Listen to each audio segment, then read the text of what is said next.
Vous subissez votre boîte plutôt que de la piloter et de la diriger. On ne peut pas aller chercher ce type de résultat en étant au niveau d'exécution où vous êtes. Vous devez monter de plusieurs étages en termes d'exécution. Cette vision-là, on l'a pas, on n'en a même pas conscience. On a une solution qui te permet d'arriver à la next step. Ça veut dire que toi, ta valeur, c'est 900 € la demi-journée. C'est pas possible ça. Vous voulez une astuce de fou? C'est pour ça qu'on est là. Parce qu'il en va de l'avenir de votre entreprise. Et on parle d'un différentiel de x10, x20, x50 en termes de valorisation de chiffre d'affaires et de marge potentielle.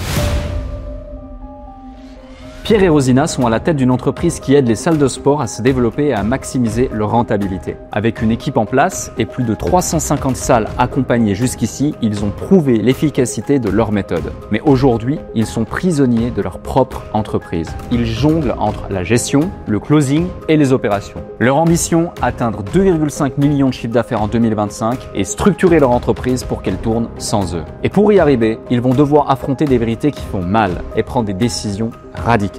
Dans cet épisode, nous allons les aider à sortir du piège de l'opérationnel, renforcer leur acquisition et mettre en place une organisation capable de scaler sans les épuiser.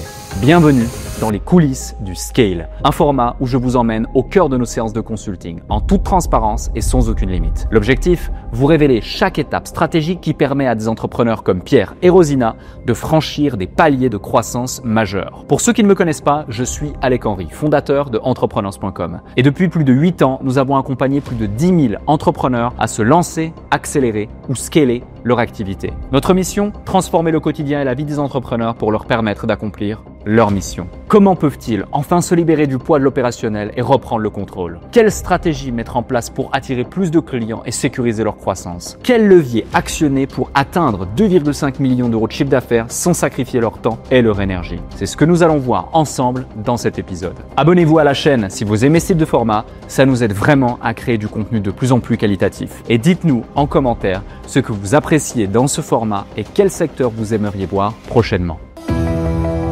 Son objectif, pleinement sortir de l'opérationnel, acquérir, redresser sa boîte, ok, c'est l'acquisition client, mettre en place une équipe autonome sur chaque pôle, très clair. Il faudra définir en priorité les pôles sur lesquels il veut s'autonomiser. Atteindre 2,5 millions de C en un an, 7 en 3 ans, 20 en 5 ans. Là, il faudra quand même challenger la réflexion. Il y a quand même un gap quand tu veux x40 ton chiffre d'affaires en 5 ans. Ces problématiques, elles sont claires, similaires à beaucoup.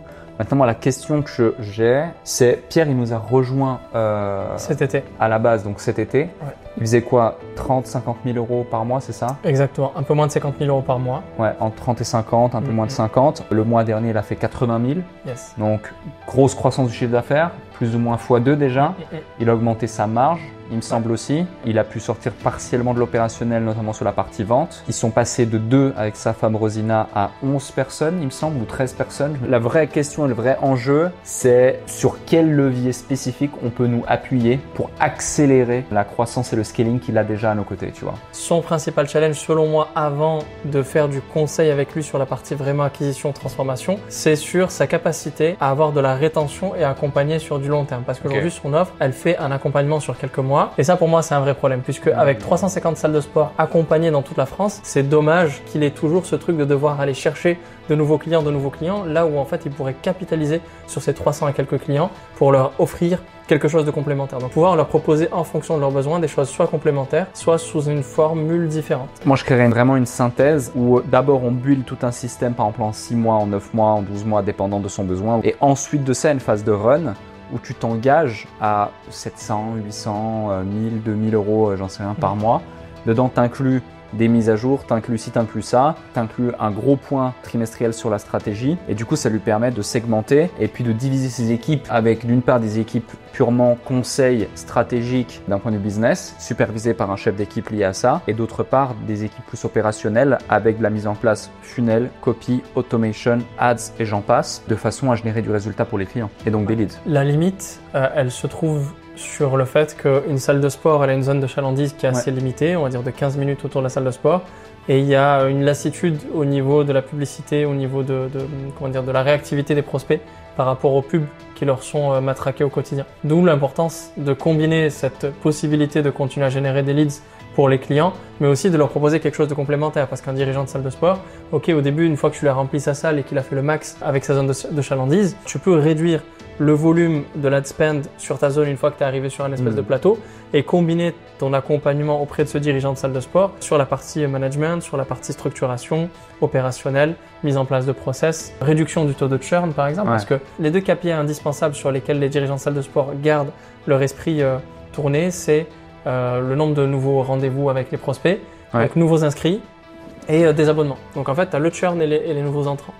Et si derrière, il arrive vraiment aussi à travailler sur ça auprès des dirigeants, je pense qu'il pourrait proposer une offre complémentaire à un tarif peut-être un peu plus accessible ou dans la perception qu'ils en ont et le maintenir sur le long terme. Ok, donc réflexion sur d'une part l'offre, d'autre part sur le système d'acquisition. Moi, je pense aussi, comme tu disais, sur sa posture en tant que dirigeant. Il n'y a pas de vision suffisamment détaillée sur à quoi ressemble son entreprise au quotidien, combien de collaborateurs, quelle offre il propose, comment il manage, de qui il s'entoure, quel est son organigramme idéal. Je pense qu'il y a quelque chose à travailler là-dessus et ça lui permettrait, parmi les actions qu'on pourrait lui proposer, de travailler sa posture de dirigeant. Même au niveau de sa manière de closer ou de son pipe de vente, il y a aussi peut-être un travail. Et on pourrait aussi augmenter le nombre de recommandations. C'est-à-dire que là, aujourd'hui, il a des recommandations naturelles, mais s'il a un système ambassadeur, ça lui permettrait d'avoir pas mal de choses. Peut-être même faire de la segmentation au niveau de la prospection et se dire, bah tiens, plutôt que d'offrir un e-book, sans promesse, c'est se dire, voilà comment j'ai réussi à faire passer concrètement au Keep Cool de telle ville de temps à temps.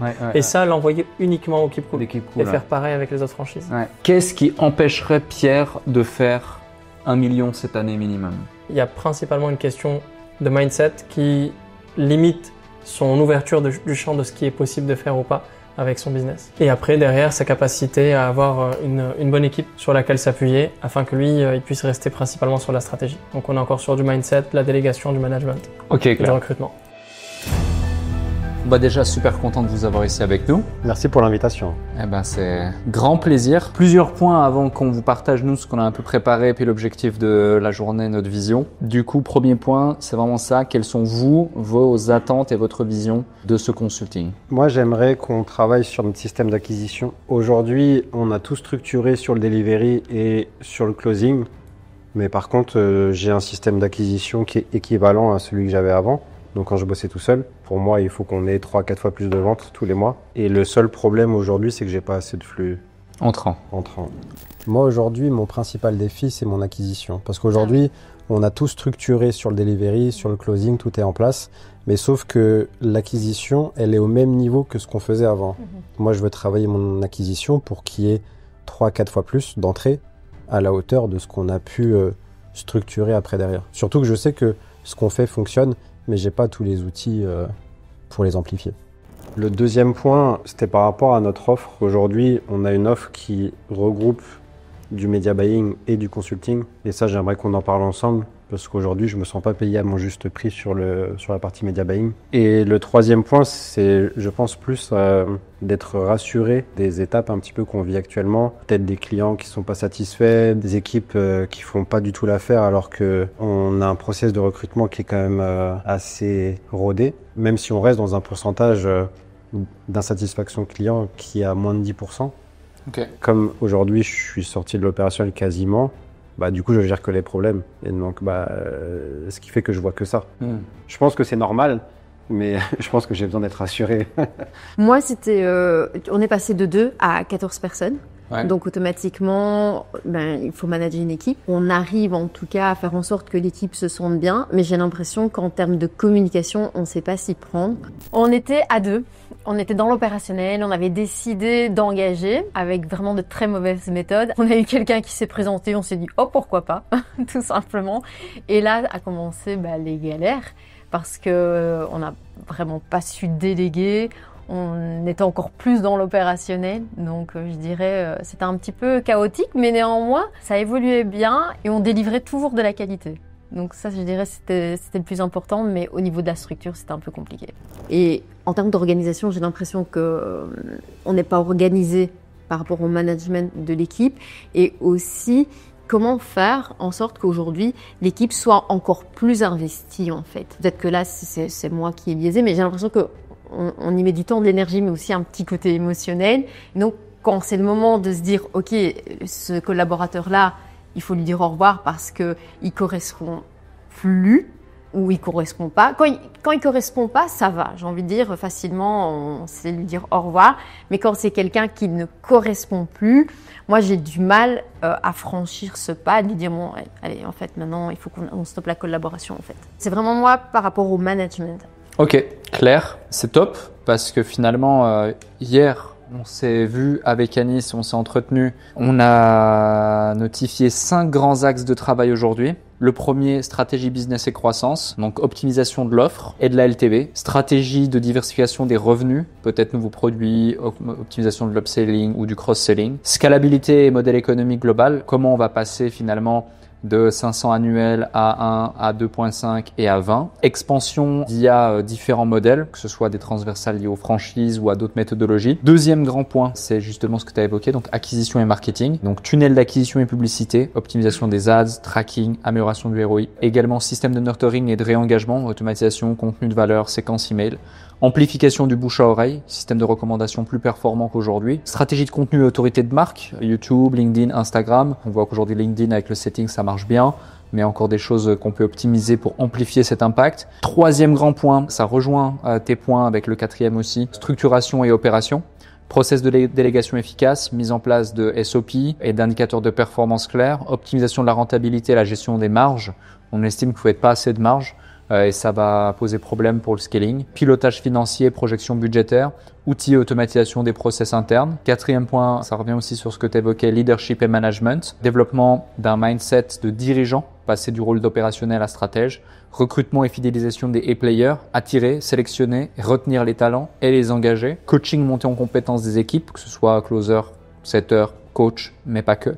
Et culture d'entreprise, engagement des collaborateurs. Donc ça revient exactement sur ce que tu évoquais. Et dernier point, expérience client et fidélisation, structuration et animation du groupe Facebook, équilibre entre engagement et surcharge, où aujourd'hui tu es encore trop connecté au terrain et aux clients, il faut en sortir. Ça va pas créer de l'insatisfaction, au contraire, parce que c'est mieux d'avoir quelqu'un dont c'est le job à 100% et le focus à 100%. Programme de fidélisation, gamification, récompense, exclusivité pour les clients, satisfaction et suivi des clients sur le long terme, augmenter la valeur perçue globale, événements et rencontres en présentiel, impact finalement sur la rétention et la communauté, à voir. Mais voilà globalement les 5 grands axes qu'on a envie d'évoquer aujourd'hui avec vous. Je pense qu'au niveau produit delivery, ils sont bons. Je pense qu'au niveau sales au global, ils sont bons. Mais par contre, par exemple, au niveau marketing, ils sont pas bons du tout. Il y a certains sujets au niveau finance, admin, je sais pas. Mais je parie sur le fait qu'il y a un manque de visibilité sur certains sujets. Par rapport au point que vous avez évoqué, parce que par exemple Pierre t'a dit j'aimerais travailler sur le système d'acquisition, mais comment on saura qu'on a bien travaillé par rapport à ton attente sur le système d'acquisition? Comment toi tu sauras en te disant ah ouais là c'est bon on a validé ce point-là? Quand je saurai que les closers auront 40 rendez-vous par semaine. 40 rendez-vous par semaine. Ouais. Okay. Mais là à la fin de cette session que j'aurai un plan d'action clair sur mon système d'acquisition qui est déjà en place, qu'on peut, je pense, améliorer. Donc c'est l'améliorer ou faire une refonte ou en avoir un deuxième en parallèle? Je ne sais pas si c'est pertinent d'en avoir d'autres aujourd'hui. Parce qu'aujourd'hui, on a quand même pas mal de systèmes d'acquisition parce qu'on est sur Insta, Facebook, LinkedIn, mailing, du call, on a du bouche-oreille. On est présent sur ces 5 points. Ouais. Aujourd'hui, vraiment bien opérationnel. Et je pense qu'on peut l'amplifier, on peut l'améliorer, on peut le refondre aussi. Parce qu'aujourd'hui, le système d'acquisition qui fonctionne bien, mais où on n'est pas en capacité, c'est le cold calling en fait. C'est là où on a le plus de rendez-vous, mais c'est pas là où on fait le plus de ventes. Le plus de ventes, c'est le bouche-oreille. C'est un système voilà, comme tu dis, de recommandation de parrainage. Ouais. Mais si on le met sur le côté, parmi les stratégies actives de génération de rendez-vous, c'est le cold call qui fonctionne le mieux pour les ventes. Ouais, cold call et le setting sur les réseaux. Donc on saura qu'on a validé cet objectif-là quand on aura proposé un plan d'action visant à obtenir 3 ou 4 fois plus de rendez-vous par mois. C'est ça. Ce sera notre premier focus et j'ai déjà une idée assez claire là-dessus. Pour moi, on a eu deux gros passages depuis avril. C'est qu'on a connu le mois de juillet où j'ai réussi à déléguer la partie delivery et je me suis plus concentré sur la partie commerciale. En plus, c'est là où j'excelle le plus et ce qui nous a permis de faire de 30 à 60 000 par mois. Et entre septembre et décembre, on est passé de 2 à 14 personnes. Et c'est là où, au mois de janvier, on fait 80 000 €. Donc en fait, pour moi, je veux pas voir plus de choses parce que de toute façon, je sais très bien que je les mettrai pas en place. Il faut être réaliste. Donc je préfère qu'on travaille aujourd'hui sur des choses où je sais qu'on a les capacités de pouvoir les mettre en place et que j'ai compris, et d'avoir vraiment le petit déclic supplémentaire. Parce que pour moi, à chaque fois, c'est une phase de compréhension supplémentaire, quitte à revoir les mêmes choses, mais à un niveau supérieur aussi avec vous, pour qu'on puisse justement franchir un certain cap qu'on n'arrive pas à franchir encore sur cette partie-là. Enfin, en tout cas, moi, c'est ce que je pense et c'est comme ça que je le vois. Plutôt que de rajouter une couche, parce que c'est ce qu'on faisait avant, c'est de se rajouter des couches supplémentaires. Et au final, ça n'avance pas, quoi. Ouais, c'est vrai qu'avant de commencer le programme, on faisait tout seul. Moi, je faisais tous les consultings, toi aussi. Je faisais les ventes, je faisais la prospection, je faisais toute la compta, enfin vraiment tout à 100%. Donc on s'est bien développé parce qu'on a développé jusqu'à 30 000, 40 000 euros de chiffre d'affaires mensuel. Mais sauf que sur les 9 derniers mois avant de se faire accompagner, c'était une stagnation complète. Oui. C'est que comme on était toujours pris par l'opérationnel, c'était impossible de s'en sortir. Et on n'allait pas au bout des choses en fait. Ouais, c'est qu'on commençait quelque chose. Mais comme on était pris par ce qu'on devait faire, par nos obligations des clients qui payaient, en fait, on va dire qu'on a voulu maintenir la qualité de notre prestation, même aux dépens de notre santé, que ce soit mentale ou physique. Et en fait, jusqu'au moment où moi, je me suis dit, si c'est pour continuer comme ça, je préfère retrouver un job de salarié comme j'étais avant. Et c'est là où je me suis posé la question de, soit je trouve une autre solution, parce que avant vous, j'étais accompagné. Donc, soit je trouve une autre solution qui me correspond plus, ou soit j'arrête et puis je reprends mon job de salarié, je fais mes heures tranquilles. Et donc voilà, c'était un peu le dilemme au début, quoi. Parfait. On va aller à fond là-dedans. Le but, ça va être d'être le plus efficace et simple possible. Les variables les plus importantes, du coup, ça va être le coût par lead, ça va être le coût par call et puis le coût d'acquisition. Donc, combien me coûte un acheteur, combien me coûte un appel, combien me coûte un lead. Est-ce que vous avez cette métrique-là? Donc, sur aucun… Le seul truc que j'ai, c'est le CPL sur les pubs, c'est tout. Ok. Alors du coup, partons du principe que tu connais ton CPL sur les pubs, c'est combien? On tourne entre 75 et 150 euros. Et un lead, c'est une prise de rendez-vous? Non, c'est un lead. Ok. C'est quoi? Contact, mais un mail. Non, même pas, ça veut dire son nom, son prénom, son numéro de téléphone et son adresse. Mais en échange de quoi il vous donne ça? D'un e-book. En échange d'un e-book. Ouais. Ah oui, le fameux e-book sur la landing. Ouais. Qu'on va devoir optimiser. Que j'ai pu voir hier. Ok, et du coup, en moyenne, combien de leads passent à l'appel? Janvier, on a 16 leads, donc on a un coût d'acquisition à 75 euros et on a 7 rendez-vous, on fait 0 vente. Donc effectivement, si tu te dis 16, 7, 0, c'est pas bon. Et après, un truc dont je suis en train de calculer avec mes closers, c'est mon réel taux de transformation par rapport aux propositions qu'on fait lors des audits. Ouais. Parce que sur les 7, je pense qu'on fait même pas 2 présentations en termes d'offres de propositions commerciales. Pourquoi? Ils sont pas qualifiés? Ouais, parce que c'est pas qualifié. Il faut choisir quel combat on va mener. Est-ce qu'on se dit qu'on veut plusieurs canaux d'acquisition ou est-ce qu'on en veut un seul et on y va à fond? Le problème, c'est que vous avez évoqué tout à l'heure le fait que sur un, c'est moins prédictible, mais vous convertissez plus. Sur l'autre, c'est peut-être plus scalable et plus prédictible, mais vous convertissez moins. Et nous, on est dans une optique de scaler.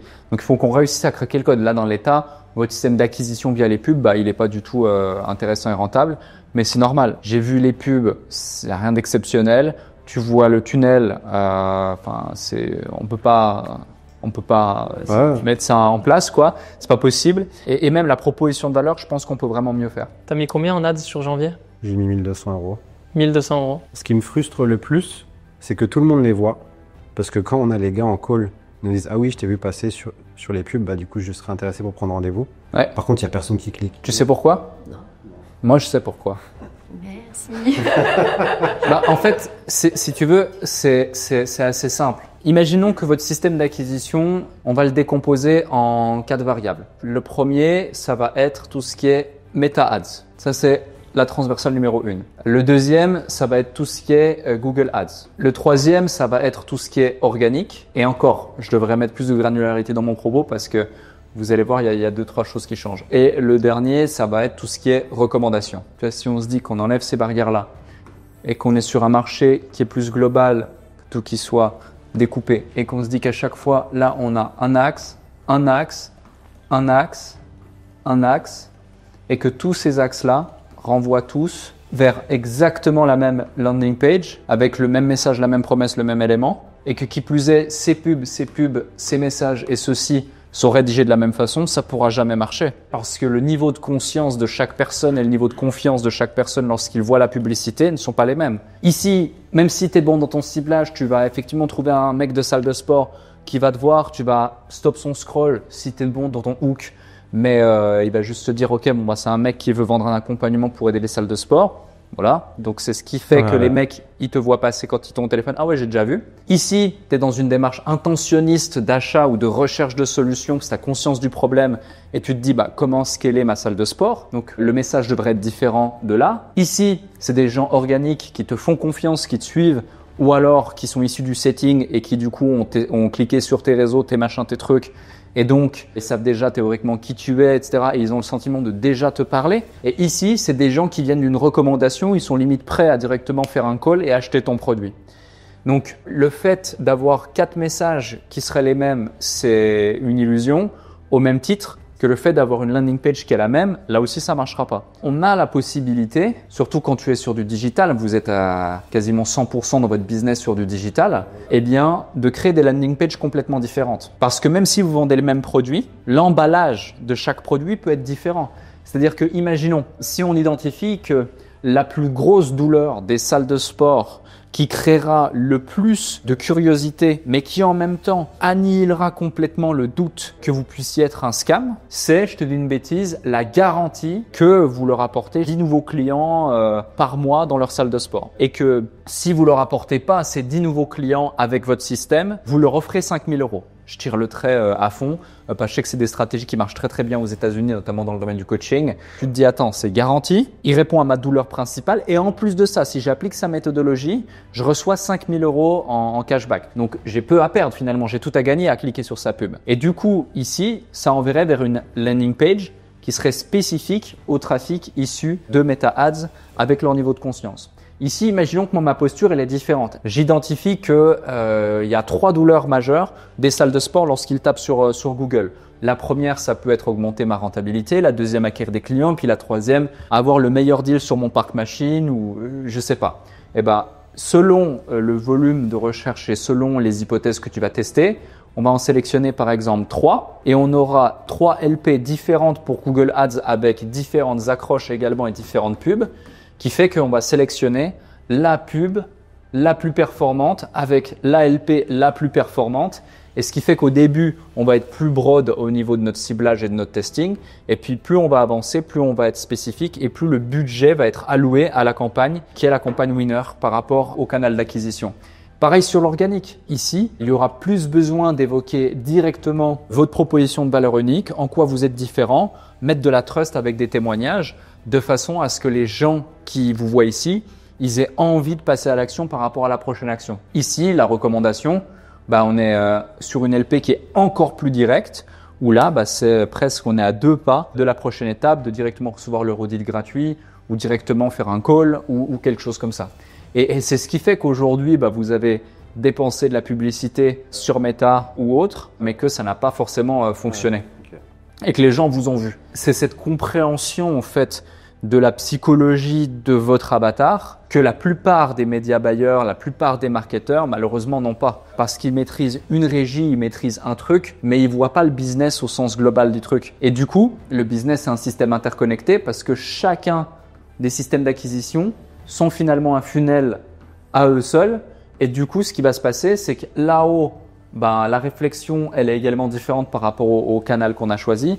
Et là, en bas, la réflexion, elle est différente par rapport au closing qu'on va opérer. Typiquement, la façon dont on va closer des gens sur Google Ads et la façon dont on va les follow-up, comment on va les rentrer dans le pipe, etc. par rapport au CRM que vous utilisez, elle sera différente que si on est sur un funnel organique où les gens, ils ont besoin d'autre chose dans leur séquence de nurturing. C'est pour ça que j'ai évoqué la séquence de nurturing tout à l'heure. C'est vraiment capital. Et pareil sur Meta Ads, où les gens ici, ils auront besoin peut-être d'autres choses, d'autres garanties, d'autres moyens de paiement, d'autres éléments. Et qu'on va même voir après, quand on va continuer et qu'on va scaler les 4 canaux d'acquisition, que par exemple, les clients issus de Meta Ads sont moins rentables ou moins intéressants parce que la trésor qu'on vient percevoir dès lors qu'on vend, c'est moins intéressant parce que quand ils sont en reco, ils sont prêts à payer en une fois. Par exemple, c'est tous des détails en fait.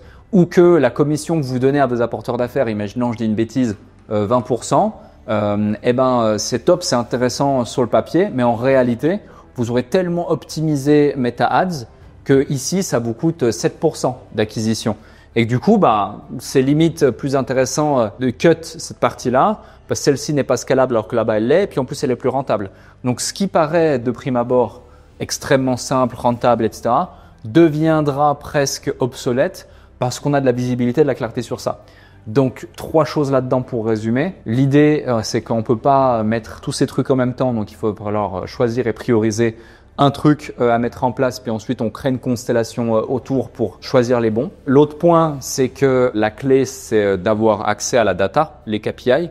Donc, il va falloir mettre en place ensuite des dashboards de KPI et ça, c'est un travail qu'on va pouvoir faire par la suite. Et puis, le 3e point sur ça, c'est de vraiment comprendre votre avatar par rapport à tout ce que j'ai évoqué, parce qu'il y aura personne d'autre que vous qui le comprendra mieux qu'un marketeur ou quelqu'un comme ça. Parce que pour mettre en place tout ça, aujourd'hui, vous êtes dans un stade où c'est pas à vous de le faire. C'est pas à vous de mettre en place tout ça en détail. Si on regarde les choses concrètes, imaginons ton marché, c'est 100 000 personnes. Tu vas te dire sur les 100 000 personnes, si tu réussis à avoir déjà 5% de ton marché, tu as 5 000 clients. Ensuite, on va parler de clients actifs parce que à ce jour, vous n'êtes pas dans un modèle MRR ou ARR, mais dans un modèle où vous les prenez les uns après les autres. Donc, imaginons que tu as déjà 500 clients actifs en simultané. Si tu arrives à en avoir déjà 20% qui te recommandent, c'est bien. Et sur les 100 qui te recommandent, si tu en as ne serait-ce que 1 ou 2 qui viennent par client, bah du coup, ça te fait 200 clients en recommandation annuelle. Donc oui, ça t'apporte de la croissance. Et encore là, je suis très optimiste dans mes chiffres. Mais c'est pas forcément dépendant de ton marché, c'est plus dépendant des pourcentages de conversion et d'optimisation entre l'un et les autres des éléments. Parce que ton marché, lui, il est fixe. Tu auras peu d'influence sur ta capacité à augmenter ton marché, sauf si tu changes de positionnement et d'offre. Par contre, ce qui n'est pas fixe et là où tu as de l'influence, c'est le nombre de gens de ton marché que tu convertis en clients, le nombre de clients que tu gardes actifs le plus longtemps possible et le nombre de clients que tu transformes en ambassadeurs et le nombre d'ambassadeurs qui ramènent vraiment des clients. Donc, le combat à mener, il n'est pas sur le marché, il est sur le reste. Moi, je ne suis pas sur un marché à 100 000 personnes. Ouais. Nous, on est très implantés sur le crossfit, l'électrostimulation et les studios de coaching privé. Si je réunis ça sur le marché francophone, on est à 5 000 personnes, tu vois. Ok. On a quelqu'un qu'on a accompagné l'année dernière qui est dans une niche qui est encore plus petite que la vôtre. Et qui du coup, si juste elle se concentrait à accompagner les femmes qui voulaient se lancer dans son domaine, elle aurait généré au maximum 50 000 euros de chiffre d'affaires ou autre. Aujourd'hui, elle continue à développer cette activité où du coup elle fait rentrer X personnes par mois dans ses accompagnements et dans son système. Sauf que les personnes qu'elle fait rentrer là-dedans, elles ne doivent pas juste acheter leur accompagnement, mais elles doivent aussi derrière trouver un local, monter en compétence sur certains sujets et acheter de la technologie. Et cette technologie, elle coûte cher. Ça, c'est la douleur principale qu'ont ces clients une fois qu'elles ont fait l'accompagnement. Donc, qu'est-ce qu'elle a fait? Ça, c'est la boîte A. Et du coup, elle a créé une boîte B avec un partenaire permettant de financer directement les machines et le système que ses clients avaient et qui lui permettent de proposer une offre complètement irrésistible en mode 100% des personnes qui passent ici vont pouvoir financer l'intégralité de toute l'infrastructure pour pouvoir appliquer et exercer leur métier avec les meilleures dispositions possibles et en plus de ça auront une formation sur les machines et les éléments. Ce qui fait que c'est quasiment $1 pour le client dans les sociétés A. Il y a une taux de conversion proche de 100% entre les deux.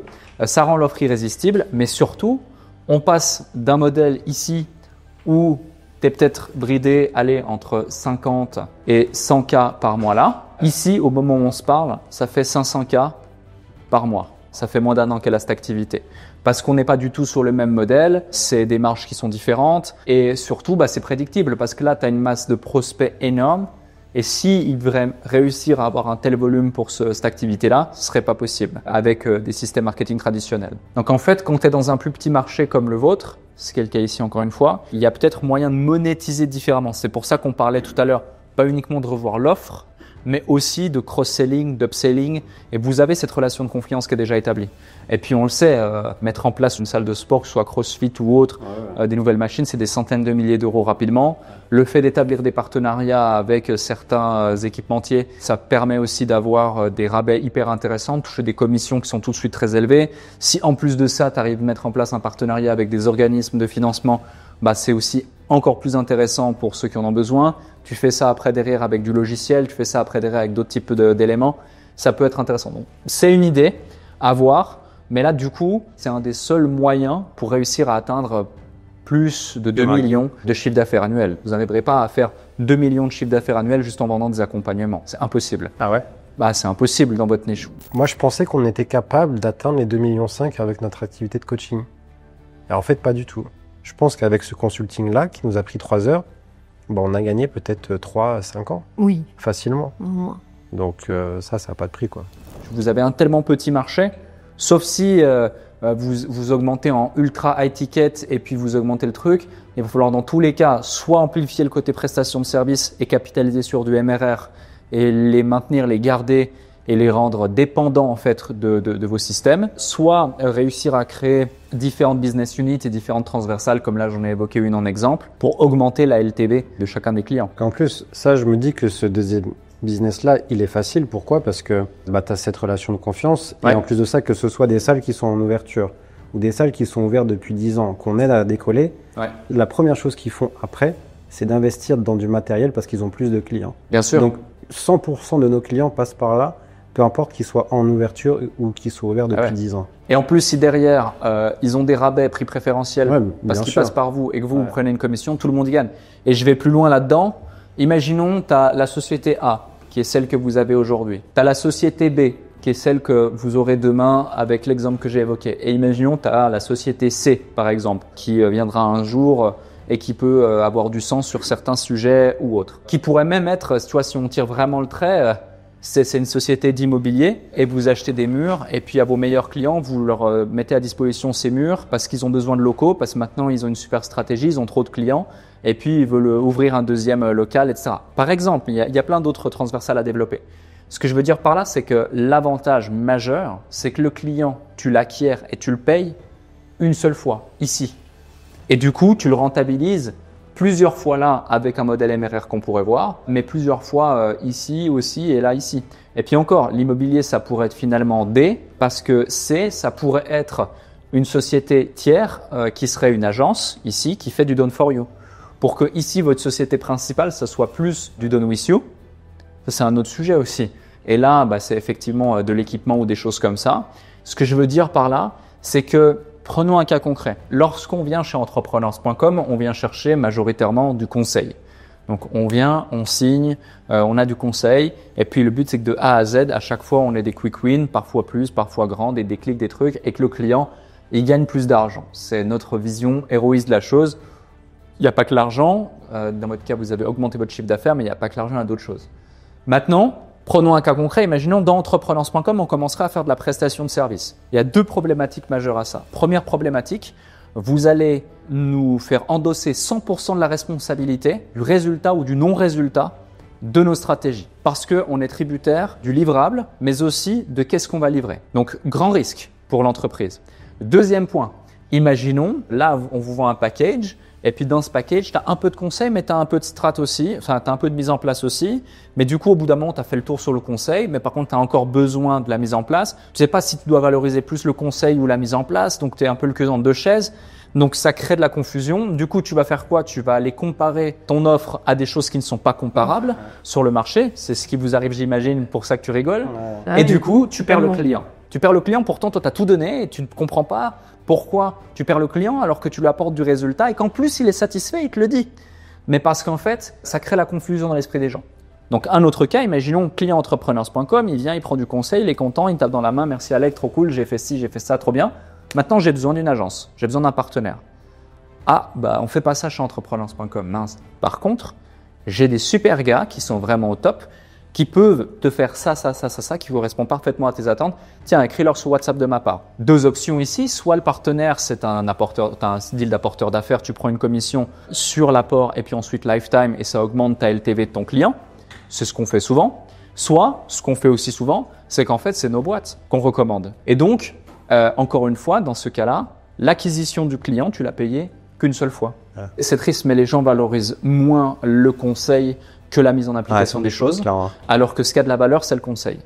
La stratégie vaudra toujours 100 fois plus que la mise en application. Par contre, la stratégie ne vaut rien sans la mise en application. Ouais. C'est pour ça qu'il faut, à mon sens, séparer les choses et les entités de façon à éviter cette problématique-là. Moi, la surprise du jour, c'est vraiment l'arborescence, quoi. Quand il a déployé en disant, mais en fait, vous n'atteindrez jamais votre objectif avec votre société de coaching, et que là, il a déployé, même s'il a dit, j'ai fait ça spontanément, mais ok, la société A, B, C, D, c'était extrêmement clair et limpide et enfin, c'est un peu comme si il y a quelqu'un qui m'a donné sa bénédiction, allez maintenant on peut le faire quoi, tu vois, il m'a sécurisé et rassuré en disant mais les gars, qu'est-ce que vous attendez là? Là aujourd'hui, je me retrouve dans une posture où il y a que 1 ou 2% de clients qui se plaignent et avec qui on n'a pas de résultat sur leur pub. Ouais. Et ce qui, en tout cas, j'estime être normal parce que tu peux pas non plus réussir partout. Ouais. Et moi, je me concentre que là-dessus et du coup, je remets en cause tout notre système. Mais sauf que je pense même pas aux 98% autres qui, eux, ils nous disent rien, ils sont satisfaits et où ça fonctionne. Déjà, tu devrais pas te concentrer là-dessus. Ouais, je sais. Tu devrais pas entendre parler de ça. Ouais, mais comme je vois plus les clients, enfin, ou quasiment plus, du coup, ce qu'on me remonte, c'est les cas où on a des problématiques. Tu dois être plus objectif sur la situation. Je pense que la priorité absolue pour Pierre et Rosina, ça va vraiment être d'être en capacité de se remettre en question. Il y a certainement des moments où on va peut-être chambouler certaines croyances, certains sujets. Donc, ouverture d'esprit, capacité de remise en question et application. Tu vois, si tu vois le problème comme ça, en mode, on a 1% ou 2% des gens pas contents et on a 98% des gens contents, satisfaits, qui ont des résultats, est-ce qu'en fait, la valeur de ton temps, elle est mieux sur comment on fait pour que les 98% aient encore plus de résultats plutôt que comment satisfaire les 1-2%. Qui c'est qui est le meilleur en management entre vous? C'est elle. Ok, et pourquoi c'est toi qui gères l'équipe? Parce que c'est moi qui ai le plus d'expérience, c'est moi qui ai tout fait dans la boîte. Mais le management, c'est différent. Être un leader ou un manager, c'est différent. Moi, je suis un mauvais manager, mais je suis un bon leader. Donc, je gère pas le management. Au moment où Alec me dit, en fait, vous n'êtes pas dans le bon rôle parce que toi, Pierre, tu fais du management alors qu'en fait, tu es un leader et toi, Rosina, tu aurais une posture de management, mais en fait, tu es en train de travailler sur de l'opérationnel. C'est un peu de la clairvoyance qu'il a eu. Et à ce moment-là, moi, je me dis, waouh, c'est tellement vrai. Et en fait, le fameux pourquoi on met pas les bonnes actions en place, ça revient toujours à la même chose, c'est qu'on travaille encore de trop sur l'opérationnel. Et on sait qu'on doit engager, on sait qu'on doit déléguer. On l'a déjà fait sur une partie, mais en fait, on doit le faire encore plus. Mais tu vois, par exemple, le problème là que tu évoques avec le client pas content, machin, qui te prend du temps, ça veut juste dire que soit le niveau de tes équipes est pas assez élevé au niveau de ton delivery, soit il y a un truc dans le process qui a vraiment amélioré. Moi, ce genre de problème, si on en a, et on en a, tout le monde en a, j'en entends pas parler. Et c'est pas parce que on est plus gros ou parce qu'il y a une structure différente. Non, c'était juste parce qu'il y a vraiment les bonnes personnes avec les bons process au bon endroit. Et le moment où j'en entends parler, moi, je me marre. Enfin, c'est le moment où ça me fait juste rire. On me raconte ça dans un call pour me raconter la blague et voilà. Et non mais vraiment, tu vois, parce que je vois exactement de quoi tu parles avec le cas que tu as évoqué et c'est juste sur le ton de la blague. Donc il faut voir comme ça. Il faut choisir le bon combat et déterminer clairement ce que tu fais en tant que dirigeant, ce que tu fais également au quotidien, ce que d'autres font. Et chacun a son scope de responsabilité. Ton focus, il doit pas être là. C'est pas là où tu crées le plus de valeur. Ah non, ça c'est sûr. En conseillant ce parti pris où Pierre est leader et Rosina manager, avant tout, je veux qu'il y ait de la clarté entre les deux. C'est le plus important, c'est savoir qui fait quoi et pourquoi il ou elle le fait. C'est capital. Ensuite de ça, c'est vraiment travailler sur les forces et les faiblesses de chacun. Les forces de Pierre, c'est clairement pas d'être manager, mais c'est plus de l'idée de porter la vision et de motiver les équipes de par cette énergie et cette capacité à vendre son produit, sa cause, ses valeurs et son entreprise. Alors que Rosina, sa volonté, c'est plus de l'humain, c'est plus du management, c'est plus mettre en place un cadre permettant de réaliser la vision et la mission. Et puis, ce qu'on essaie d'éviter, c'est finalement de la confusion, des problématiques de communication qui commencent à se manifester, on l'a vu. Et c'est un business model qui est compliqué en termes de stress et je trouve que vos statistiques à vous, elles sont vraiment juste génialissimes. Et je te dis ça, pas pour te rassurer, mais j'espère que ça va vous rassurer en termes de satisfaction client. C'est-à-dire que les résultats en génération de leads, plus en conseil d'optimisation, plus le taux de recommandation à lui seul devrait vous rassurer sur la qualité de ce que vous faites et vous encourager à faire encore plus gros. Quand tu fais du conseil, l'avantage, c'est que tu as un peu une sorte de tiroir. Tu vois, et selon le besoin, tu ouvres le tiroir et tu recommandes et les gens, ils ont confiance. Donc demain, tu as par exemple un partenaire qui te met à disposition des assistants virtuels à Madagascar pour gagner du temps. Boum, tu ouvres le tiroir, t'envoies le contact il est pris en charge avec les mêmes process, même fiche de poste, même machin que vous avez déjà, tu prends une commission. Tu fais la même chose pour du community management, tu prends une commission. Tu fais la même chose pour une agence vidéo qui va faire un filmmaking pour refaire tous les réseaux sociaux de la salle de sport, en l'occurrence si elle en a un besoin, etc. Tu prends une commission. Tu fais la même chose avec une agence qui fait des sites web. Tu lui dis, écoute, moi à l'année, je vais te ramener potentiellement 300 clients. Qu'est-ce que tu me proposes? Meilleur deal, meilleur prix, meilleure commission, meilleur truc. Tac, juste des tiroirs en fait. Et t'es pas tributaire directement de la performance ou du livrable. Par contre, t'es le tiers de confiance qui fait que grâce à eux, ils ont l'opportunité de travailler avec les meilleurs partenaires, meilleurs prestataires, meilleurs process, meilleurs tarifs. Et tout de suite, juste avec ça, il y a déjà une économie. Et ça, c'est priceless. Où tu te dis, attends, une reco, j'ai plus que rentabilisé 2 fois, 3 fois l'accompagnement tout entier sur 1 an. Et c'est ce qui risque vraiment d'arriver. Et c'est ce qui fait qu'après, tu augmentes clairement la rentabilité des gens. Et puis, derrière, sur la partie conseil, vous allez faire face à une autre problématique qui sera, et on vient sur un peu la partie offre, donc ça fait pas mal de choses et dans tous les cas, après, on restructurera. Hein. Je me permets une petite aparté. Si vous voulez sortir de l'opérationnel, structurer votre entreprise et scaler comme Pierre et Rosina, alors déposez votre candidature en cliquant sur le premier lien en description. Nous analyserons votre situation et vous offrirons un audit stratégique complet. À l'issue de cet appel, vous repartirez avec des solutions concrètes pour accélérer votre activité, que nous travaillons ensemble ou non. Quand tu es dans du conseil comme ça et que tu viens adosser ça à de la prestation de service, tu dissocies en fait les choses en 2 phases. Tu as des phases de build et tu as des phases de run. Donc les phases de build, c'est là où tu vas construire, mettre en place la stratégie, mettre en place des OKR, restructurer, mettre en place des tableaux, des chiffres, plein de choses que certainement les salles de sport n'ont pas quand ils arrivent chez vous. Et puis tu as des phases de run où tu vas suivre ces éléments, optimiser les détails, etc., etc. Et il faut vraiment les éduquer au fait que dans la vie d'un entrepreneur et dans la vie d'une entreprise quelle qu'elle soit, tu as toujours du build, du run, du build, du run, du build, du run. Ce qui fait que ce sera facile pour vous ensuite de leur vendre par exemple une première offre sur 6 mois où ok pendant 6 mois on construit, puis après une offre de build qui est déjà en fait préframée dans le closing où c'est beaucoup moins cher mensuellement, mais par contre c'est du suivi, donc en run, on fait tourner l'entreprise, ça peut durer entre 6 mois supplémentaires, 12 mois, 18 mois, 24 mois selon la rapidité d'exécution et selon les boîtes. Et puis ensuite, boum, dès qu'il y a un plafond de verre, dès qu'il y a un nouvel enjeu, dès qu'il y a un truc, boum, pas de problème, on a l'offre suivie ou je sais pas comment on l'appelle ça ou peu importe, de 3 mois par exemple basée sur des OKR où à nouveau, tu rentres dans une phase de build et après tu re-run.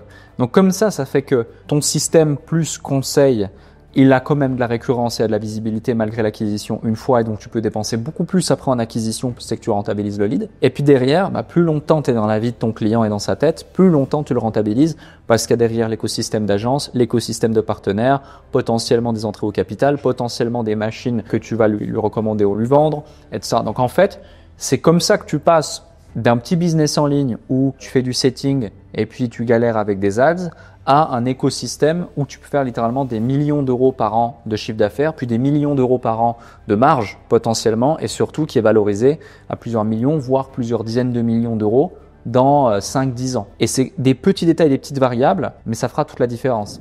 Alex, il te met une claque et il te dit, mais en fait, tu vois trop petit. Tu as le potentiel de faire 20 millions et tu parles de 2 millions. Et c'est de vraiment prendre cette posture de chef d'entreprise. Je me dis, mais je suis à la ramasse, quoi. Je suis à la ramasse complet. Et pourtant, je pensais bien dire et bien faire et avoir compris le truc. Mais en fait, non, j'avais encore pas compris. Parce que je pense qu'il y a plusieurs paliers de compréhension.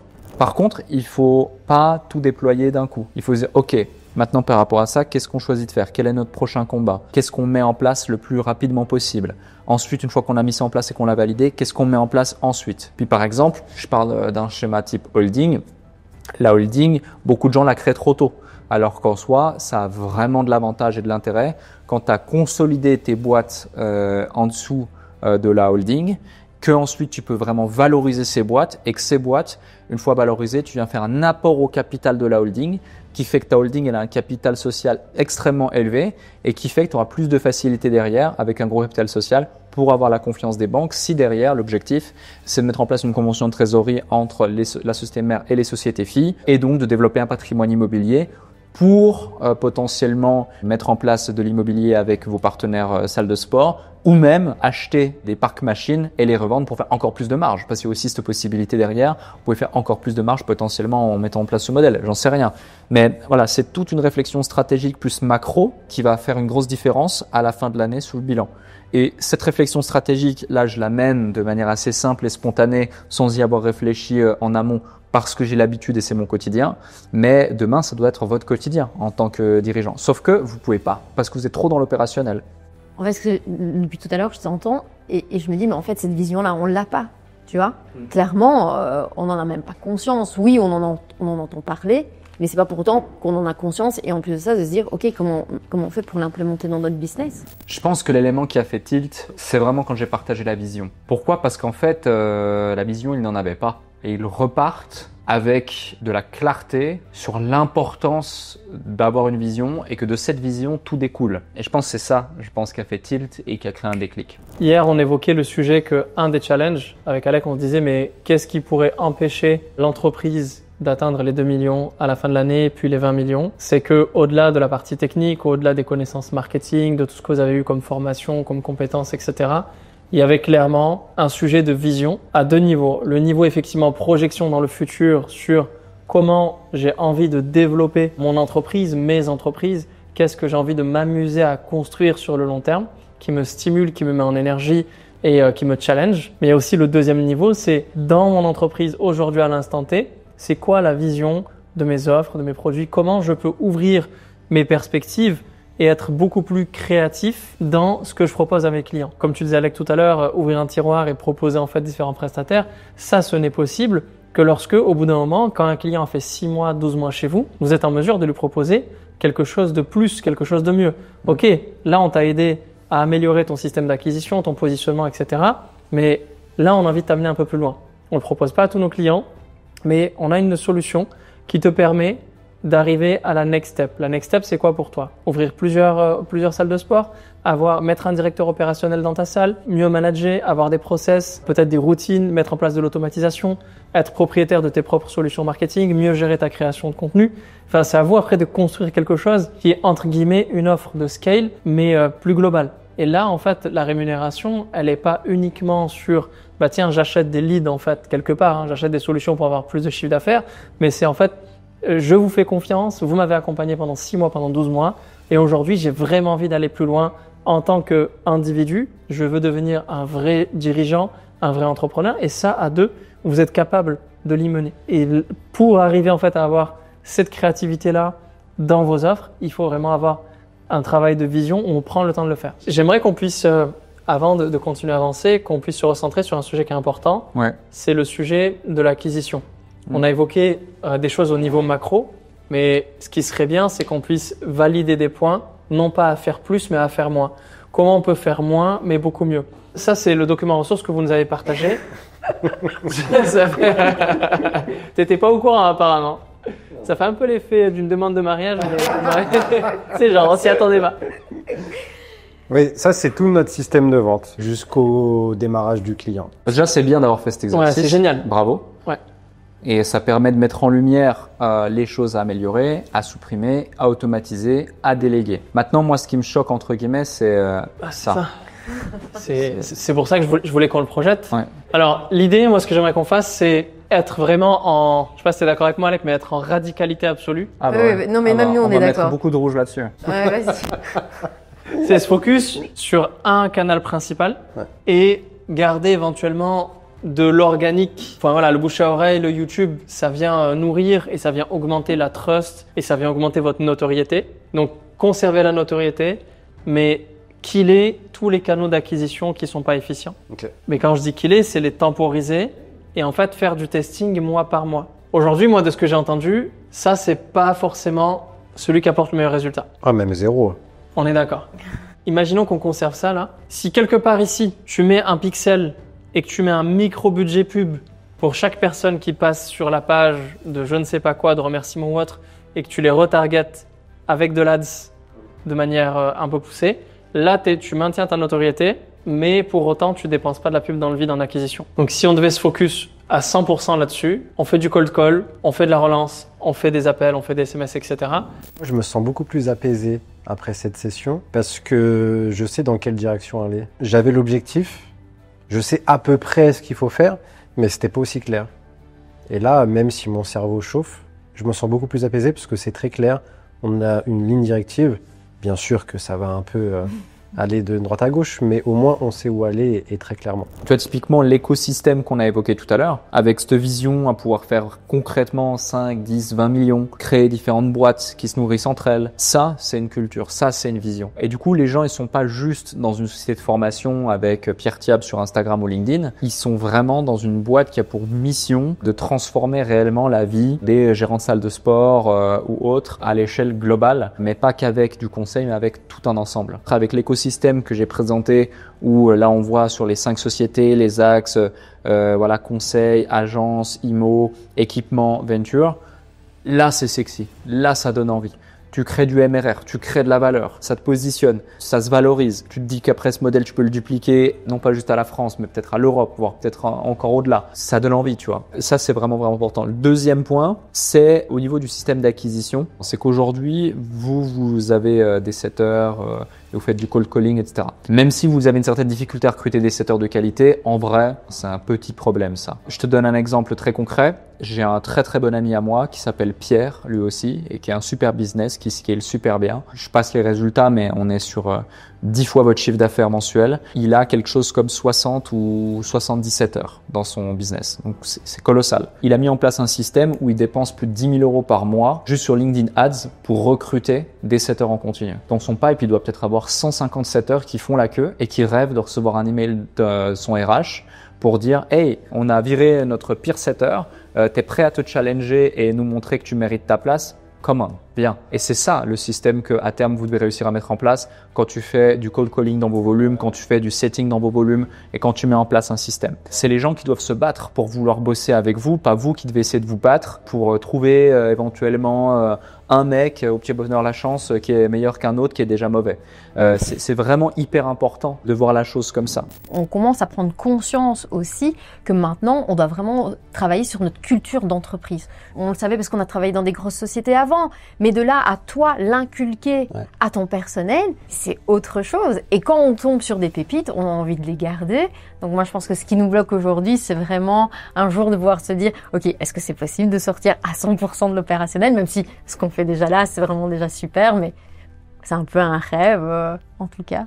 Vendre sa boîte pour un poste, c'est vendre un produit, littéralement. Et il faut même mettre encore plus d'énergie derrière si tu comprends à quel point un talent va avoir de l'impact sur ta boîte. Deuxième point, c'est qu'une fois que vous aurez compris ce modèle-là, vous serez plus dans le modèle cold calling machin, vous voudrez mettre en place un modèle scalable au niveau de l'acquisition. Donc on reviendra aux bases qu'on a tracées ici. Pour ça que je reviens là-dessus, moi je vous challenge sur un sujet, c'est que aujourd'hui tout le monde a déjà donné son email 450 fois. Tout le monde a déjà téléchargé 813 e-books. Personne n'en a lu aucun. Par contre, vous, ce qu'il vous faut, c'est des numéros de téléphone qualifiés. Surtout avec le modèle que je vais expliquer. Imaginons qu'on ait cette démarche que je trouve très très bien de Anis, qui est assez granulaire.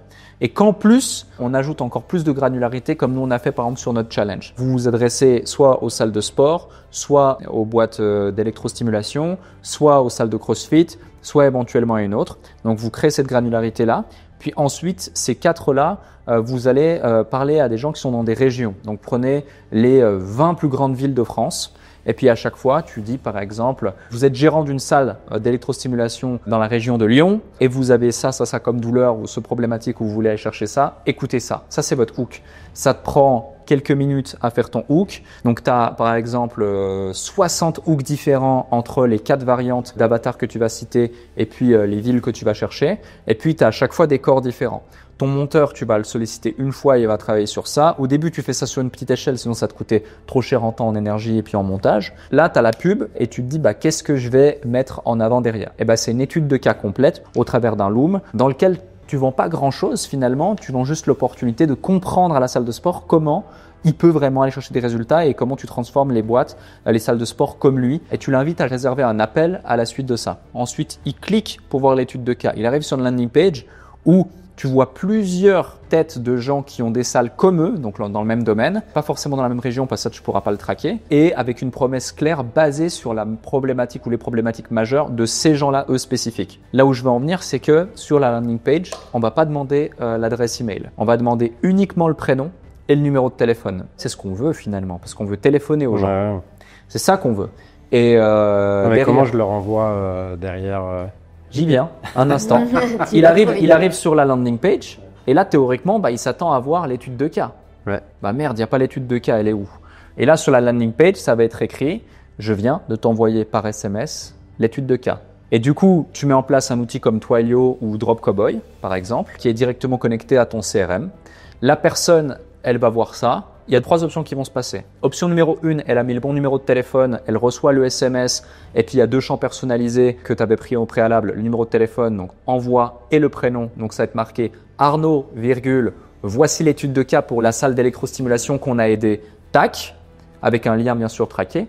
Il clique, il arrive sur ta landing, il fire un pixel, ça donne une information à ton pixel que c'est good et puis il voit la vidéo. Option numéro 2, il a mis un faux numéro, du coup, merde. J'ai pas reçu, donc je retourne à la page d'avant et là je mets mon bon numéro parce que moi je veux voir l'étude de cas. Donc en gros, tu as 100% de délivrabilité, tu as 100% de bonnes coordonnées et en SMS, tu as plus de délivrabilité, taux d'ouverture qu'en email, mais beaucoup plus. On parle de différentiel x10 parfois. Tu es à 10% d'ouverture des fois sur les emails contre 90% sur les SMS et WhatsApp. Et puis, option 3, en fait, il abandonne. Il n'est pas intéressé, mais tu t'en fous. Si il abandonne à cette étape-là, il sera jamais ton client. Maintenant, du coup, imaginons que la personne, elle clique, elle regarde. Ce qu'on va faire, c'est que on va mettre en place ce Loom. On va l'intégrer sur un logiciel qui s'appelle Wistia, W-I-S-T-I-A. Tu vas pouvoir le connecter directement avec ActiveCampaign. ActiveCampaign, pour beaucoup, c'est ou un autre CRM, mais peu importe, une automation. Pour beaucoup, c'est que les emails, mais non, ça marche aussi pour les SMS. Et là, du coup, tu vas mettre en place un tag sur ton lead connecté à ton CRM Pipedrive qui fait que tu vas savoir si la personne, elle a quitté au bout de 4 minutes, au bout de 8 minutes ou au bout de 11 minutes. Et toi, tu sais qu'après les 4 minutes, il y a ça, après les 8 minutes, il y a ça, après les 12 minutes, il y a ça. Donc, si elle a regardé les 12 minutes, les SMS qu'elle va recevoir, c'est des SMS de relance ou des appels pour booker un call. Si c'est après les 8 minutes, elle a peut-être pas encore vu la phase de valeur où tu lui proposes son audit gratuit, tu la réinvites à voir le truc où tu lui vends l'audit derrière. Et si c'est les 4 minutes, tu peux également la trigger avec autre chose lorsque tu l'appelles, lorsque tu envoies un WhatsApp. Ça, c'est le setter qui fait. Ça, c'est le setter qui fait. Ça, c'est le setter qui fait ou tu peux l'automatiser. Mais dans un premier temps, tu peux le faire avec le setting. Okay. Et avec ce système, je te garantis que tu vas passer d'un lead, donc d'une coordonnée à 75 € là, comme tu évoquais, à franchement, allez, je prends aucun risque à te dire que tu la toucheras à moins de 15 €. Donc, tu divises vraiment ton coût d'acquisition. Et pour autant, c'est des gens plus qualifiés. C'est des gens que tu peux contacter directement par téléphone. Et ça, c'est scalable pour le coup. Et tu peux aller vraiment loin dans le niveau de granularité du système. Maintenant, il y a un truc indispensable, c'est que tu as ta base de tracking, du nombre d'appels, des heures d'appels, etc. J'ai tout, ouais. C'est de voir en fait tous les combien d'appels ils décrochent un rendez-vous. En fait, avoir des vrais chiffres sur lesquels on prend des décisions, et ce qui te permet aussi d'évaluer réellement si la personne est bonne ou pas. Sur 100 appels, on a 30 personnes qui décrochent. Sur les 30 personnes qui décrochent, on a à peu près 25% où c'est des dirigeants. Et sur les 25% où c'est des dirigeants, on a à peu près 15% de prise de rendez-vous. 15% de prise de rendez-vous dès l'appel 1. Ouais. Tu vois, sur le mois de janvier, avec ma setteuse que j'ai, donc elle a fait 1714 appels, 602 personnes qui décrochent, donc 33%. Il y a 170 personnes où c'est des gérants, 26%. Et on a 17 rendez-vous qui sont pris. C'est vraiment 1%, quoi. Et sur les 17 rendez-vous, tu as combien de clauses? J'ai fait 4 ventes. Ok. Vous offrez quoi en termes de prime de recommandation? Là, on a changé le format, mais le fond reste le même. C'est 300 € pour notre première offre qui est à 4000. Donc moins de 10%. Ouais. Et sur notre deuxième offre, c'est 550, donc pareil, moins de 10%. Ok. Donc ce qu'on fait, c'est qu'au bout de 3 parrainages, ils ont une demi-journée où je viens sur place. Donc ils peuvent choisir, soit ils se disent ok, j'ai recommandé quelqu'un et par conséquent vous me donnez ma rétribution financière, ou sinon on attend que je vous en recommande 3 et là Pierre se déplace une journée pour une demi-journée pour aller faire un consulting. En plus de ça, ça veut dire que toi ta valeur c'est 900 € la demi-journée.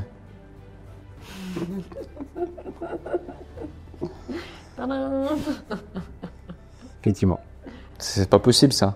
Tu peux pas vouloir créer une boîte à 25 millions et vendre ta demi-journée à 900 €. Plus le transport. plus le transport, tout le temps et l'énergie, en fait, ça te bouffe une journée. Donc on va supprimer cette histoire de 3 recos une demi-journée.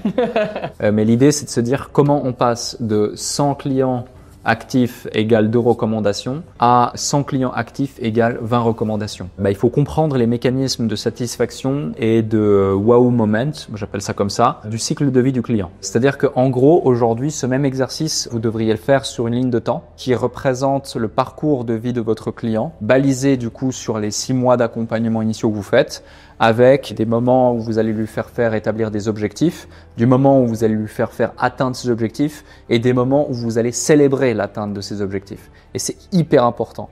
Et c'est des moments de pic de célébration d'objectifs que le client, il est le plus propice de vous recommander des gens ou d'acheter un cross-sell, un upsell ou un élément comme ça. Et ça, il faut vraiment le traquer, en avoir conscience. Le fait d'avoir de la visibilité sur le cycle de vie du client et savoir quand est-ce qu'il y a ces moments de célébration, les wow effects, où d'un coup tu arrives et je sais pas moi, 3e call, le mec ça fait 3 semaines qu'il est là ou 2 semaines qu'il est là ou 1 mois qu'il est là, j'en sais rien, et tu lui donnes un truc qui lui fait augmenter de 10 points sa rentabilité de sa salle, il se dit waouh mec, pourquoi je vous ai pas connu avant, c'est un truc de dingue. Naturellement il va avoir envie d'en parler autour de lui. C'est à ce moment-là que vous devez capitaliser sur ça et dire écoute, tu sais, nous c'est notre quotidien de faire ce genre de choses. Pour toi ça peut paraître quelque chose d'incroyable et franchement on est super content, c'est notre quotidien. Est-ce que tu aurais d'autres personnes, des personnes dans ton entourage qui pourraient elles aussi bénéficier de ce type de conseils et cette opportunité? Si oui, hésite pas à nous recommander, franchement, machin. Et puis, un point important, c'est lorsque vous allez poser cette question, ne mettez pas tout de suite la carotte financière. Parce qu'en fait, les gens, s'ils sont vraiment satisfaits, ils vont pas vous recommander parce qu'ils sont payés pour. Nous, aujourd'hui, on a beaucoup de gens qui nous recommandent. Même vous, par exemple, vous nous avez recommandé, vous avez déjà témoigné sur certains sujets.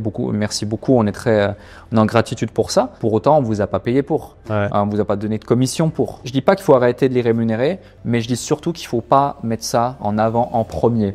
Aujourd'hui, avec les résultats que tu commences à faire, arriver sur des projections à quasiment 1 million à l'année, tu devrais avoir au moins un marketing de communication à la hauteur de la qualité de ton conseil. Et une des actions primordiales à déployer aujourd'hui, c'est pouvoir maximiser toute l'énergie en fait que vous mettez au quotidien dans la prospection en ayant derrière un soutien marketing vraiment de qualité. Et quand je parle de qualité, c'est de qualité visuelle, de qualité aussi du copy. Et ça coûte pas cher du tout. Et puis il n'y a pas grand chose à faire de notre cas. Non. En vrai, au-delà de pas cher. Mais tu vois, ça, on est incapable de le faire, nous, aujourd'hui. C'est pas à vous de le faire. faire. Cette qualité-là. Non, mais en fait, il faut vous dire une chose hyper importante. Arrêtez de penser à quoi, penser à qui. Et oui. Vous devez limite ne plus rien faire dans votre business. Mais c'est vraiment, en fait, c'est quand tu commences à penser comme ça que tout change. Surtout que on sait que voilà, en quelques jours, un tunnel plus ou moins propre s'est mis en place. Donc imaginons, allez, on est pessimiste 3 jours. Si on sait que du coup, tu vaux minimum 900 € la demi-journée, ça fait 1800 € par jour. Ça ferait cher le funnel. T'as meilleur temps de le déléguer à quelques centaines d'euros, selon moi. Vous voulez une astuce de fou? C'est pour ça qu'on est là. Une de plus. On sait 2 choses. On sait que vous allez probablement créer un écosystème d'entreprise autour de tout ça, si c'est votre volonté et que vous voulez vraiment aller chercher des chiffres comme vous avez évoqué dans le formulaire. On sait aussi que vous voulez sortir de l'opérationnel. On sait aussi, ça fait 3, que c'est pas vos expertises certains sujets. Réfléchissez à potentiellement avoir un associé sur certaines des boîtes de l'écosystème, typiquement l'agence, la partie marketing, quelqu'un de bien meilleur que vous sur la partie presta, qui a cette expérience, qui a un réseau, qui va pas se casser la tête sur un funnel pendant 6 mois pour que ça ressemble à rien et qui maîtrise parfaitement tous les tenants aboutissants et qui peut vous apporter cette expertise. Aujourd'hui, vous avez tous les deux une expertise qui a énormément de valeur et qui est le socle, le poumon de l'écosystème. Ça représente un certain pourcentage de valeur, ça représente peut-être 80%, 70%, 60%, en tout cas la majorité c'est sûr, vous devez être majoritaire dans ces boîtes. Mais si vous voulez faire en sorte de démultiplier l'impact de l'écosystème et vous décharger complètement de l'opérationnel sur ces boîtes-là, potentiellement le fait d'avoir un associé c'est intéressant. Sur la partie équipement, demain quelqu'un qui toute sa vie a été responsable commercial d'un des plus gros boîtes d'équipement, je sais pas moi, Life Fitness ou n'importe quoi, là tout de suite tu ouvres le carnet, tu as tous les fournisseurs, tous les usines, tous les machins, toutes les gestions de tous les douanes, les trucs, les machins qui est géré et derrière vous apportez juste l'idée, les fonds, l'expertise, le branding, l'image, les clients. C'est ce qui a le plus de valeur. mais ça vous enlève de l'opérationnel.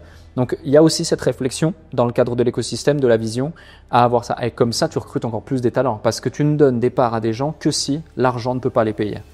Et ça, c'est une des règles numéro 1 dans le cadre d'association. Donne du capital que si l'argent ne suffit plus. Ça, c'est un point de réflexion à avoir aussi. Et c'est ce qui fait que avec ça, tu as ton écosystème intégré au niveau de ton marketing. Mais à terme, là, ça change absolument tout. J'allais refaire juste le récap. Ouais. Vas-y. J'allais faire le récap, mais surtout, moi, il y a un problème. Là, on est dans l'opérationnel. Là, on est encore dans le micro. Je mets en place un funnel, je mets en place des études de cas, je mets en place mon truc de recommandation, je mets en place des publicités, on va faire le SMS avec ChatGPT, on revoit un petit peu l'offre, etc. Et puis, on fait un positionnement plus clair. C'est petit encore. C'est petit et c'est de l'exécution. Moi, les 7 points que j'ai, c'est premier point le plus important, vision, écosystème. Il faut que vous réfléchissiez sur cet écosystème. Je vous ai partagé un écosystème, mais je l'ai improvisé, il vient de mon esprit comme ça, en connaissant effectivement votre business model.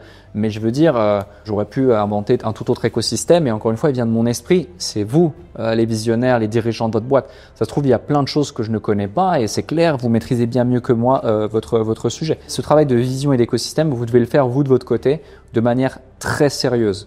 Parce qu'il en va de l'avenir de votre entreprise et on parle d'un différentiel non pas de 5% d'opt-in ou de 10% de conversion, mais de x10, x20, x50 en termes de valorisation de chiffre d'affaires et de marge potentielle. Deuxième point, culture d'entreprise. Ce qui fait que des gens qui sont potentiellement talentueux, qui bossent chez vous et qui font que vous faites votre meilleur mois, vous quittent parce que vous avez une meilleure offre en face d'une startup qui a levé des fonds. Ça ne doit plus exister dans 6 mois, ça chez vous. Et ça passe par vision, culture, entre autres. Recrutement. Aujourd'hui, vous travaillez avec des gens qui sont pas au niveau par rapport à vos ambitions, par dépit, pas par choix.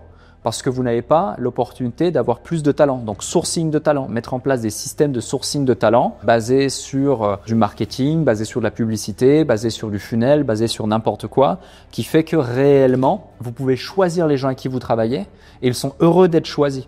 Ensuite de ça, un autre élément qui va les retenir, ces talents, c'est culture, vision, certes, mais aussi montée en compétences internes, perspective d'évolution. Vous en aviez rapidement parlé de cette formation que vous avez en interne. Il faut l'amplifier. Il faut avoir des LMS, donc des Learning Management Systems en interne, processer, optimiser, améliorer constamment avec des data pour faire en sorte que les gens qui sont chez vous soient heureux d'être chez vous parce qu'ils grandissent, ils évoluent à vos côtés. Quatrième point, les KPI, les indicateurs clés de performance de votre entreprise.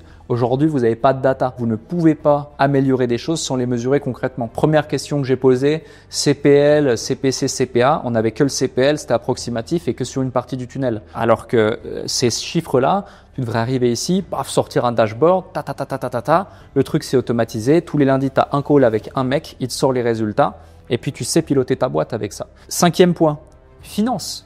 Là aussi, il faut avoir de la visibilité sur ses finances, sur son cash, sur sa trésor projetée, sur son produit constaté d'avance, sur sa marge et sur les leviers qu'on va pouvoir utiliser pour aller générer plus de profit derrière. Sinon, encore une fois, vous subissez votre boîte plutôt que de la piloter et de la diriger. Et ça, c'est vraiment, vraiment, vraiment important. Sixième point, je vous ai dit tout à l'heure, pensez en qui, pensez plus en quoi. Ça doit être votre focus. Ça doit être vraiment, vraiment, vraiment votre focus si vous voulez aller chercher les résultats que vous avez notés dans le formulaire. Sinon, ça reste juste du rêve. Ça sera jamais de l'action parce qu'on ne peut pas aller chercher ce type de résultats en étant au niveau d'exécution où vous êtes. Vous devez monter de plusieurs étages en termes d'exécution. Je me suis permis d'être cash avec leurs ambitions dès le départ. Tu peux pas dans un formulaire ou dans tes objectifs exprimer de telles ambitions, de tels résultats et avoir la posture qu'ils avaient et la réalité qu'ils ont aujourd'hui. C'est impossible. C'est un petit peu comme si demain je voulais devenir champion olympique dans une discipline, mais que j'étais pas prêt à m'entraîner, j'étais pas prêt à remettre en question et mettre en parenthèse une partie de ma vie uniquement dans le but d'aller chercher cette médaille. L'entrepreneuriat, c'est la jungle. Quand tu veux aller à haut niveau dans l'entrepreneuriat, tu dois te donner les moyens. Et la réalité des faits, c'est que les moyens, ils ne se les donnaient pas. D'où l'importance d'avoir un environnement qui te tire vers le haut, parce que ça te permet de sortir du cadre et de te rendre compte de la réalité dans laquelle tu évolues. Et il n'y a rien de péjoratif dans ce que je dis, hein. C'est vraiment factuel, basé sur le parcours de vie d'un entrepreneur. Et le dernier point, qui résulte en fait de tous ces points, c'est la posture. La posture, la façon de penser, l'aura que vous dégagez en tant que dirigeant, de chef d'entreprise et pas être en mode artisan. Vous devez vraiment piloter votre boîte comme si vous prenez un hélicoptère Et hop, on prend l'hélicoptère, on est à 100 mètres, 200 mètres, 300 mètres au-dessus du sol et on voit ce qui se passe de haut. C'était important qu'ils prennent conscience qu'ils n'ont pas la bonne posture aujourd'hui. Sinon, tu continues à pédaler, à rouler, mais avec la petite vitesse en fait. Donc tu peux déployer autant d'efforts que tu ne le veux ou que tu ne le peux. La réalité des faits, c'est que tu ne pourras pas avancer à hauteur du potentiel que tu as si tu ne fais pas les bonnes actions ou que tu n'as pas la bonne posture. Ça ne veut pas dire que… Moi, j'adore la métaphore de l'hélicoptère parce que tu peux très rapidement monter, descendre, te reposer, te déplacer, aller à un autre endroit de ta boîte et puis du coup venir bidouiller, machiner des trucs. Il y a des moments où on doit, tout le monde doit. Vous connaissez mieux votre business que n'importe lequel de vos collaborateurs et ce, encore pendant très très très longtemps, ça va être le cas. Il faut en avoir conscience. Ce que je retiendrai de ce consulting, c'est la posture. La posture à avoir pour être un vrai chef d'entreprise. En fait, je me rends compte que je pensais voir grand, mais en fait pas du tout. En fait, je vois ultra petit, mais comme je suis peut-être conditionné par mon environnement ou autre, du coup, je vois tout petit. Et quand on fait un consulting comme ça, ça nous ouvre les portes parce qu'on n'a pas cette vision et puis il faut qu'on soit guidé par quelqu'un. Donc ça, c'est une évidence. Donc en fait, ouais, c'est vraiment cette posture de chef d'entreprise qui m'a marqué le plus. Et c'est les 7 points que j'ai évoqués ici qui doivent être votre focus, selon moi, sur les semaines à venir. Donc voilà, grosso modo, ce que je voulais partager avec vous. Moi, je pense qu'on a fait le tour. Hein. Il y a beaucoup. Hein. Yes. Gros potentiel. J'espère que les choses avancent comme vous voulez, que vous maîtrisez la croissance, que vous tractez la boîte sans être tracté par la boîte. Le but de ce call, c'est aussi de répondre à vos éventuelles questions, de m'assurer que vous puissiez avancer plus que mieux et puis de voir un petit peu quels sont les résultats, les réflexions, ce qu'elles ont donné par rapport à tout ce qu'on a échangé. Déjà, on te remercie beaucoup pour cette journée parce que ça a été très constructif pour nous et ça nous a permis de peut-être arrêter de nous endormir sur ce qu'on faisait et d'avoir une vision un peu plus grande que ça. Nous, la première chose qu'on a travaillé, c'est notre vision, justement. Donc, on a travaillé dès le lendemain, on a mis en place notre culture book avec Rosina où on a peaufiné et affiné notre vision qu'on a partagée aux équipes afin qu'elle soit drivée au-delà du salaire, mais de la vision pour qu'elle soit beaucoup plus engagée là-dessus. Donc on a fait face à une problématique sur l'acquisition des setters où en fait j'ai recruté des personnes qui n'avaient pas d'expérience dans du call. Pour te donner des chiffres concrets, sur 25 personnes, il n'y en a que 2 qui ont duré plus de 24 heures sur la mission. Et donc du coup moi je me suis dit ok, le temps que je corrige ça, je vais remettre la main à la pâte sur ça parce que de toute façon il n'y a pas le choix, donc voilà. Et donc on est bien remonté sur le mois de mars, mais c'est vraiment notre principale problématique aujourd'hui. Mais il y a la partie positive que tu dis pas avec le tunnel. Oui, et du coup c'est la suite. Donc on a mis en place un funnel, c'est la 2e semaine qu'il est en place là. Déjà sur la première semaine, on a eu 65 leads, dont 80% qualifiés. Quand j'appelle les gens sont contents et donc on a mis en place l'étude de cas. Avec une pub, avec un funnel qui tourne, qui fonctionne vraiment bien. On a déjà décroché 4-5 rendez-vous. Il y a une vente qui est en cours. Donc bon, c'est le début, donc il faut que ça se rôde aussi un petit peu là-dessus. Donc ça, c'est le côté positif, c'est qu'on a plus de flux entrants. Et même au-delà des leads qui s'inscrivent sur les pubs, on a plus de flux entrants aussi sur nos réseaux par conséquent. Et vraiment des leads qualifiés. C'est la première fois que je lance une campagne où on a autant de leads qualifiés qui décrochent des rendez-vous derrière. Qu'est-ce qui a changé par rapport à vos autres campagnes sur celle-ci, selon ta perception, votre analyse et puis voilà l'expérience que vous avez accumulée avec toutes les campagnes que vous avez menées jusqu'ici? Avant, c'était moi qui les faisais et maintenant, c'est plus moi. Le deuxième paramètre, on n'avait jamais testé l'étude de cas. Troisième paramètre, moi je suis bête et discipliné, j'ai suivi ce que tu m'as demandé sur les pubs. Excellent. Donc ça c'est de bon augure pour la suite parce que ça va te permettre justement de stabiliser un flux constant de nouveaux leads entrants et puis après, en parallèle du setting, tu vois, tu pourras mettre en place un social funnel, mais tu dois absolument mettre plus de seniorité et d'exigence dans tes recrutements de setters. Rosina, c'est quoi ta perception un petit peu de tout ça? Je trouve qu'on a fait plus un travail de fond à travailler sur la vision, sur le management de l'équipe et également les partenariats que tu nous avais demandé. J'ai l'impression qu'en fait maintenant même ils arrivent naturellement à nous. Aujourd'hui, on s'ouvre des perspectives qu'on n'en avait même pas conscience en fait. On continue à travailler toujours, tu vois, là on a dû remettre un peu la main, enfin Pierre a dû remettre la main à la pâte sur le setting ou ce genre de choses. Mais à côté de ça, on arrive à travailler en parallèle sur effectivement d'autres projets et aussi comment transmettre à l'équipe notre vision, notre mission et également nos valeurs alors je pense qu'on n'y travaillait pas et qu'aujourd'hui on se rend compte qu'on n'a pas encore vraiment notre ADN, même si je dirais on a vraiment avancé. Hein. On se rend compte qu'on doit y travailler, mais maintenant on y met de l'importance, alors que je pense qu'avant ça passait sur un plan secondaire. Moi j'ai eu un switch en termes d'état d'esprit et de plus en plus aussi. Bien sûr qu'il y a des actions du quotidien, tu peux pas les enlever, tu peux pas les supprimer, ça fait partie du jeu. Mais c'est quelle posture tu as même quand tu fais ces actions du quotidien. Et je trouve que ça change, que ce soit vis-à-vis de l'équipe, vis-à-vis des clients, vis-à-vis de tout le monde. Du coup, vu que vous avez cette capacité de livraison, de process et cette posture, j'entends que ce qui manque, c'est l'acquisition. Donc, avec l'amélioration de votre setting, du fait de recruter les bonnes personnes, de les former, de les incentiver correctement, avec la validation de ce funnel d'acquisition qui est plutôt prometteur et l'amplification de celui-ci, et avec l'amplification d'un des leviers d'acquisition les plus puissants que vous avez dans votre business qui est la recommandation, si tu cumules les trois et que vraiment sur chacun de ces trois, vous mettez des OKR précis sur les 3 prochains mois, ça permet de vous dire ok, Q2, focus, acquisition.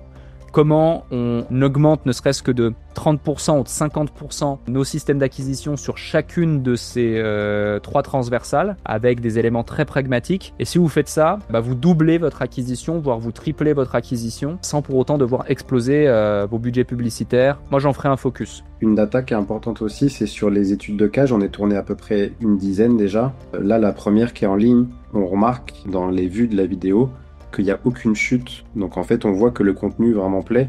Et quand on a les gens au téléphone et qu'ils ont regardé, ils prennent le rendez-vous, soit de manière automatique, soit avec nous au téléphone. Ok, super. Écoutez, sur ce, c'était un plaisir de pouvoir faire ce call avec vous. On se voit bientôt lors d'une prochaine immersion. Merci Alec en tout cas pour tes précieux conseils. Merci beaucoup. Merci. Avec plaisir. À bientôt.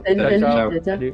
Voilà comment, en seulement quelques heures, nous avons posé une stratégie claire pour permettre à Pierre et Rosina de sortir du piège de l'opérationnel, d'avoir une vision claire et d'accélérer vers les 2,5 millions de chiffre d'affaires. Si vous reconnaissez dans des problématiques comme la difficulté à déléguer, un manque de structure, des blocages sur l'acquisition ou le recrutement d'une équipe performante, alors cliquez sur le lien en description et déposez votre candidature. Nous analyserons votre situation et si vous êtes qualifié, vous bénéficierez d'un audit stratégique complet avec des actions concrètes pour surmonter ces défis et scaler votre activité.